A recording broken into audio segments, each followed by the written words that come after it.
ვინც არ უნდა გახდეს მინისტრი პირველ რიგში მას იმ დევნილების პრობლემის მოგვარება მოუწევს, ვისაც წლებია გაუსაძლის პირობებში უწევს ცხოვრება. თუმცა თავად დევნილებიც, უпростоრად კი მათი ერთი ნაწილი არასამართლიანად იქცევა. გარდამავალ პერიოდში, მაშინ როდესაც ჯერ არც ახალ მთავრობას აუღია ხელისუფლება და ძველით სათანადოდ არ ფუნქციონირებს, დევნილები მარტო თბილისში უკვე 15 ობიექტზე შეიჭრნენ. რამდენად სინდისიერია დევნილების მხრიდან ასეთი საქციელი და რატომ არ ელოდებიან ახალი ხელისუფლების გადაწყვეტილებებს, მით უმეტეს რომ წლებია მათი დიდი ნაწილი სააკაშვილის ხელისუფლების შიშით ხმის ამოღებასაც ვერ ბედავდა. დიდუბეში ბამბის ნართის ავარიულ შენობაში აფხაზეთიდან დევნილი 20 ოჯახი ცხოვრობს. აქ თითქმის ყველა კედელი დაბზარულია. შენობა ცოტა ხნის წინ მთლიანად დასახლებული იყო. თუმცა ლტოლვილთა სამინისტრომ 50 ოჯახს ახალი ფართი შესთავაზა და ბინების ნაწილი დაიცალა. ყველა ვინც გამოვიდა ოთახიდან და წაიყვნენ, დაანგრიენ თავის ოთახები. ამდენ იყო ეს ოთახი, ეს შენობა საშინელი ავარიული და ახლა თლად სასწაულია.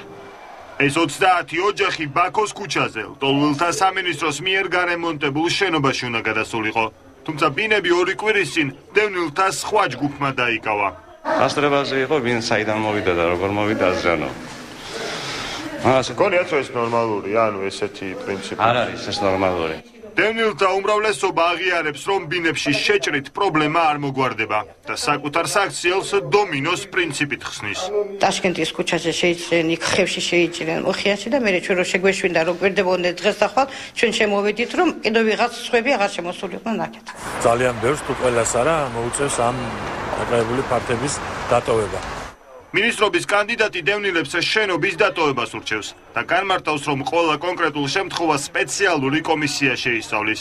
ასეთი დამოკიდებულება, რომ ეს ხელისუფლება ხელს არ მოკიდებს, ამიტომ შებრჩება ფართები, არ ღვევს სხვა დევნილების უფლებებს, რომლებიც პატიოსნად წლების მანძილზე ველოდებიან თავის რიგს.